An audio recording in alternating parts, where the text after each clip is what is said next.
la Pâque chrétienne du Concile de Nicée par l'Église de Laodicée, avec un témoignage personnel pendant cette Pâque chrétienne 2024. Partie 2 sur 2. Oui, alors je continue parce que c'est pas mal. J'ai fait une pause pour vérifier si ce que je dis est intéressant. Mais je me suis surpris à écouter parce que ce sont des informations importantes. Donc je continue. Et donc pour que le peuple de Dieu qui se dit chrétien puisse revenir aux racines hébraïques de la foi, il doit se repentir. Parce que s'il garde son héritage chrétien antisémite qui vient de Constantin et consorts, et les pères de l'Église, il n'y aura jamais d'observation du Shabbat, et il y aura toujours l'observation du dimanche. Et du coup, il y a un décalage entre le peuple aîné de Dieu, c'est-à-dire les Hébreux, les Juifs, et ceux des nations qui viennent se greffer au peuple de Dieu par le message de l'Évangile, afin de faire une unité. Le peuple de Dieu est uni, composé de Juifs et de non-Juifs, comme on dit, ceux des nations, de toutes les nations du monde. Voilà, donc pour cela, il faut que le peuple chrétien fasse teshuva, qu'il fasse repentance, qu'il fasse un retour, un demi-tour, un renouvellement de son intelligence. Et pour cela, c'est nécessaire de se tourner premièrement vers Dieu.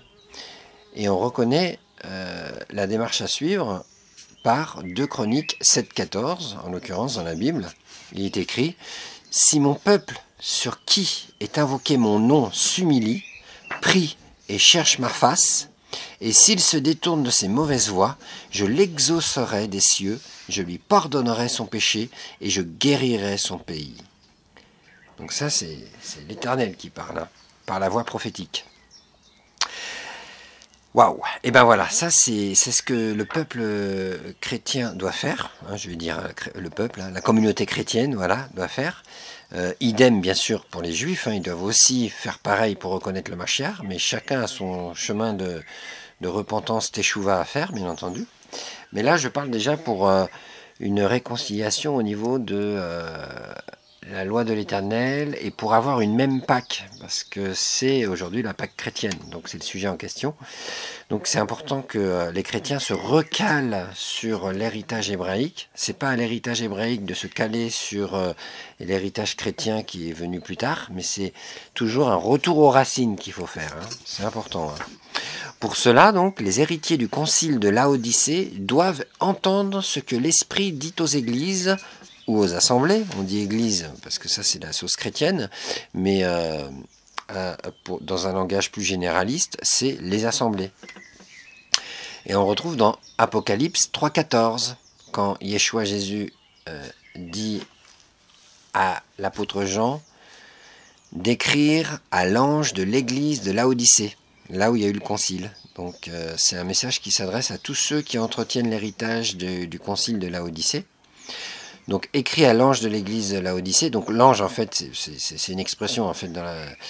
Si on recontextualise, c'est pour dire écrit à celui qui s'occupe de recevoir les lettres, hein, au serviteur de l'église qui va recevoir les lettres, hein.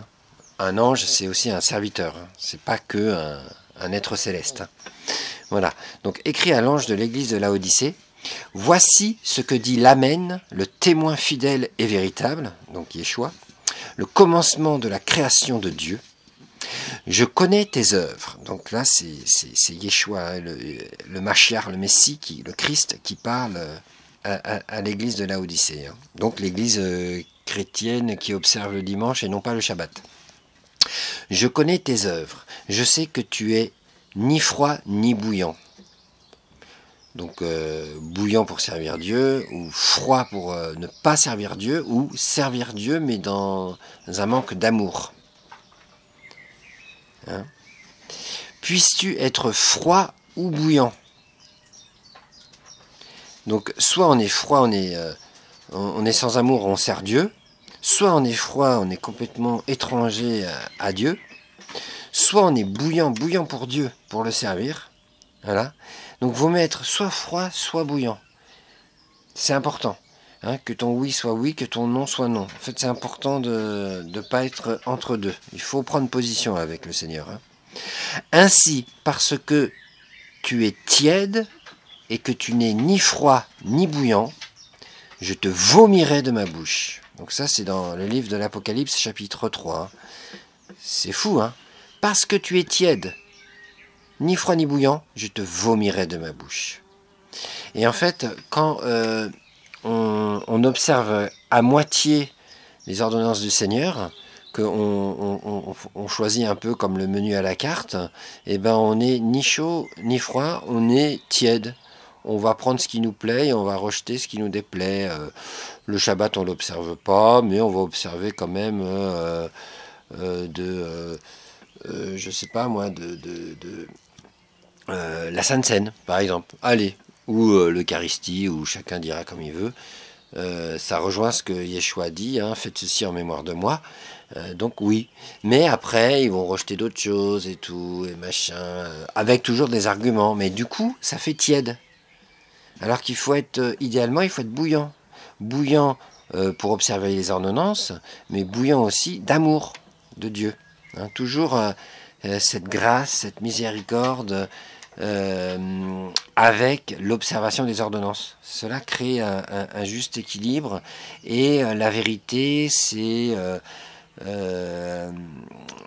la science, l'art, de relier les extrêmes. Et on arrive au juste milieu. Et là, on est sur le chemin de la vérité. Ainsi, parce que tu es tiède et que tu n'es ni froid ni bouillant, je te vomirai de ma bouche, parce que tu dis, je suis riche, je me suis enrichi, et je n'ai besoin de rien, et parce que tu ne sais pas que tu es malheureux, misérable, pauvre, aveugle et nu. Donc beaucoup se croient riches de connaissances, de biens matériels, de toutes choses, hein, spirituellement comme matériellement, mais en fait ils ne savent pas qu'ils sont en vérité malheureux, misérables, pauvres, aveugles et nus. Alors Yeshua, Jésus, leur a dit, je te conseille d'acheter de moi de l'or éprouvé par le feu, afin que tu deviennes riche. Et ça, c'est observer la parole de Dieu, la mettre en pratique, et alors c'est comme de l'or que l'on gagne, hein, spirituellement. Et c'est comme ça qu'on devient riche devant Dieu, c'est quand on observe ses ordonnances. Et aussi de recevoir des vêtements blancs, ça c'est la justification, la purification de nos péchés. On est sans péché devant Dieu, on a des vêtements blancs, afin que tu sois vêtu et que la honte de ta nudité ne paraisse pas, et un collier pour oindre tes yeux afin que tu vois. Parce que sans toutes ces prises de conscience, c'est parce qu'on ne voit pas en fait. Donc le jour où on comprend tout ça, c'est que Dieu nous donne la vue. Moi, je reprends et je châtie tous ceux que j'aime. Donc il aime quand même les chrétiens, les enfants de Dieu, hein, qui malheureusement piétinent sans trop le savoir, sans trop avoir conscience, piétinent les ordonnances du Seigneur, dont le Shabbat.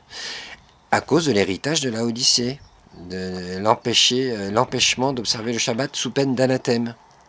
Jusqu'à aujourd'hui. Hein. Ah oui, dès que des chrétiens veulent observer le Shabbat, il y a une grosse pression religieuse qui tombe sur eux. Hein. Et je connais, hein, j'en ai été victime moi aussi. Hein. Aie donc du zèle et repens-toi. Voici, je me tiens à la porte et je frappe.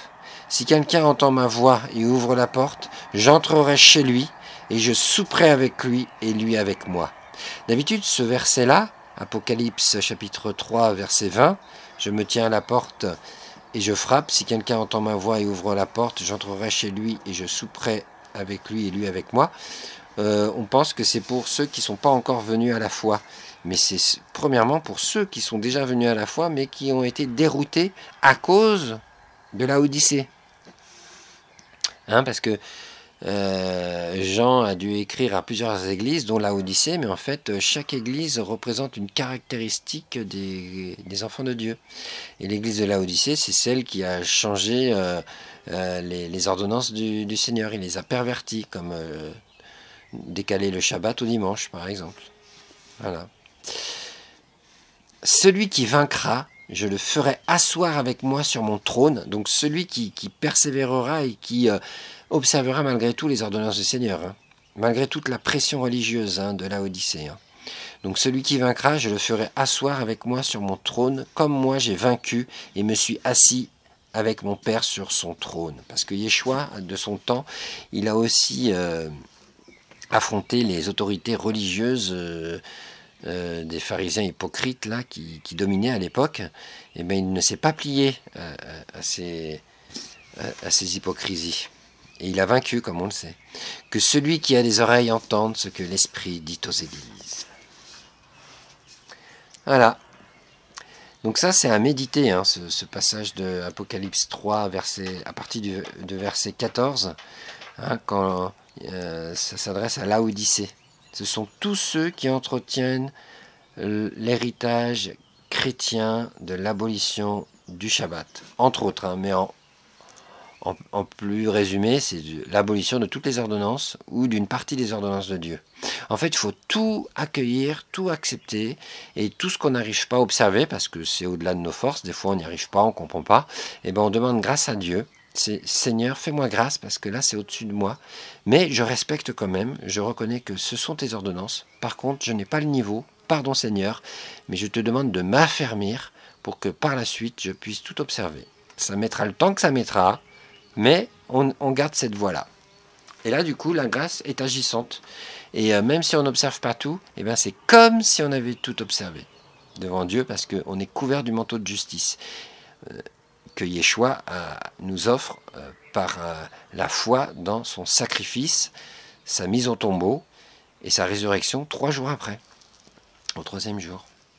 Et là, on a un manteau de justice. Le sang qui a coulé représente la vie du Messie. Et donc, Dieu voit la vie du Messie en nous plutôt que notre vie de pécheur. Et même si on est encore dans le péché, mais parce qu'on se confie dans le sacrifice du Messie, alors devant la justice de Dieu, on est comme juste. C'est extraordinaire quand même. Et donc la grâce est agissante, parce qu'on n'est pas vraiment juste, mais juridiquement, célestement, dans le ciel, on est juste, mais ici-bas, on est encore dans des combats, dans des péchés, on tombe et on se relève, on apprend, mais comme on est sous la grâce, alors on peut observer la loi sans condamnation. Parce que le but de la grâce, c'est de pouvoir être juste, donc observer la loi, donc les préceptes de Dieu, hein, les lois de vie éternelle, hein, mais on n'est plus condamné, même si on a du mal à observer. Mais comme Dieu, il sonde notre cœur et il voit qu'on a la bonne intention de vouloir observer, cela lui suffit. Et il nous affermira au fur et à mesure. Mais tant qu'un peuple refuse la grâce de Dieu via la repentance, alors il est livré à ses dirigeants qui les tyrannisent comme le Maître nous l'enseigne. Yeshua, il en parle dans Matthieu chapitre 20, verset 25. Donc Jésus appela ses disciples et dit « Vous savez que les chefs des nations les tyrannisent et que les grands les asservissent.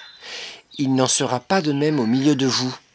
Mais quiconque veut être grand parmi vous, qu'il soit votre serviteur.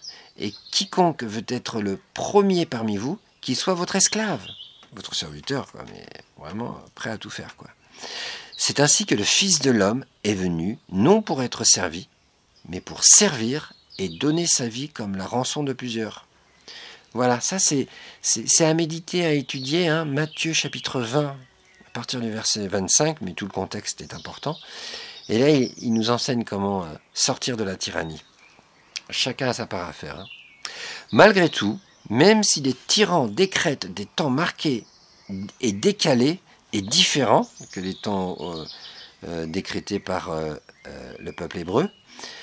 Malgré tout ça, même si c'est décalé, mais que l'évangile est annoncé, Dieu peut quand même bénir, car la parole de Dieu est annoncée et elle n'est pas liée une fois proclamée. Une fois qu'on proclame la parole de Dieu n'est pas liée. Donc elle est agissante chez ceux qui ont la foi, bien sûr. Et ça rejoint ce que l'apôtre Paul a dit dans Philippiens chapitre 1, verset 18. Qu'importe, de toute manière, que ce soit pour l'apparence, que ce soit sincèrement, Christ n'est pas moins annoncé. Je m'en réjouis et je m'en réjouirai encore. Voilà, c'est ça.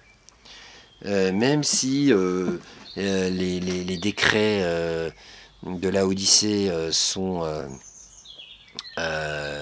corrompus, et ben si l'évangile est annoncé à cette occasion, comme ce week-end de Pâques, et que ce message de bonne nouvelle, de réconciliation entre Dieu et les hommes trouve un cœur qui a la foi, et ben Dieu agit par son esprit. Ah non, mais c'est vraiment merveilleux, quoi.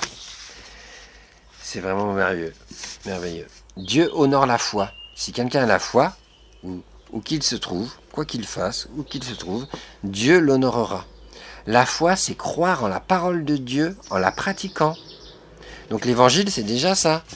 Hein, on entend le message de l'évangile, on demande pardon humblement à Dieu et on se confie dans le sacrifice du Messie. Et alors, Dieu qui sonde le cœur, s'il voit que c'est sincère, il nous donne il nous dépose une semence de foi, il nous communique le don de la foi. Et alors, on est sauvé, on est pardonné devant Dieu, on est réconcilié avec lui. Croire au message de l'évangile, c'est croire au pardon des péchés que Dieu accorde en revenant vers lui, en observant ses préceptes de vie éternelle. Alors, comme témoignage personnel, en cette période de Pâques chrétienne, Hachem, l'Éternel, m'a offert la dalle de béton que j'attendais depuis longtemps, une dalle, une chape de béton, pour la fondation d'une grange que je restaure. Rien de miraculeux en apparence, mais c'est par une grâce amicale que cette dalle m'a été offerte. Donc Dieu a utilisé une amitié pour m'offrir cette dalle de béton. Elle a été coulée tout fraîchement juste avant le Shabbat de la Pâque chrétienne. Oui, parce que même si les chrétiens n'observent pas le Shabbat subsiste quand même. Bon, c'est un autre sujet, mais il y a quand même un Shabbat. Chaque vendredi soir jusqu'au samedi soir, c'est Shabbat. Et bien la dalle a été coulée juste avant vendredi midi, la dalle était coulée. Pile poil, c'est super. Donc pendant que je remerciais l'Éternel pour cette dalle de béton, je réalisais soudainement que c'était la Pâque chrétienne. Pourquoi cette date et pas celle de la Pâque juive? Parce que pour moi c'est plus cohérent d'observer la Pâque juive plutôt que la Pâque chrétienne. Et bien parce que tout simplement, lors de la Pâque chrétienne, l'Évangile est davantage annoncé que lors de la Pâque juive, ce qu'on peut comprendre. Et donc, l'Évangile reste le fondement de la foi pour le salut de l'âme. Les racines hébraïques viennent ensuite. Donc, cette dalle de béton est comme le fondement de la foi, c'est le fondement de la grange, ce qui renvoie à ce passage de 1 Corinthiens chapitre 3, verset 9. Car nous sommes ouvriers avec Dieu, vous êtes le champ de Dieu, l'édifice de Dieu, selon la grâce de Dieu qui m'a été donnée, donc c'est l'apôtre Paul qui parle, j'ai posé le fondement comme un sage architecte et un autre bâtit dessus. Mais que chacun prenne garde à la manière dont il bâtit dessus, car personne ne peut poser un autre fondement que celui qui a été posé, savoir Jésus-Christ, ou Yeshua Mashiach. Or, si quelqu'un bâtit sur ce fondement avec de l'or, de l'argent, des pierres précieuses, du bois, du foin, du chaume, l'œuvre de chacun sera manifestée, on sera éprouvé dans notre foi. Car le jour la fera connaître parce qu'elle se révélera dans le feu, et le feu éprouvera ce qu'est l'œuvre de chacun. Si l'œuvre bâtie par quelqu'un sur le fondement subsiste, il recevra une récompense. Si l'œuvre de quelqu'un est consumée, il perdra sa récompense. Pour lui, il sera sauvé, s'il a quand même la foi, mais comme au travers du feu, si ses fondements ne sont pas vraiment bien établis. Ne savez-vous pas que vous êtes le temple de Dieu et que l'Esprit de Dieu habite en vous? Si quelqu'un détruit le temple de Dieu, Dieu le détruira, car le temple de Dieu est saint et c'est ce que vous êtes. Voilà, donc les fondements, c'est l'Évangile.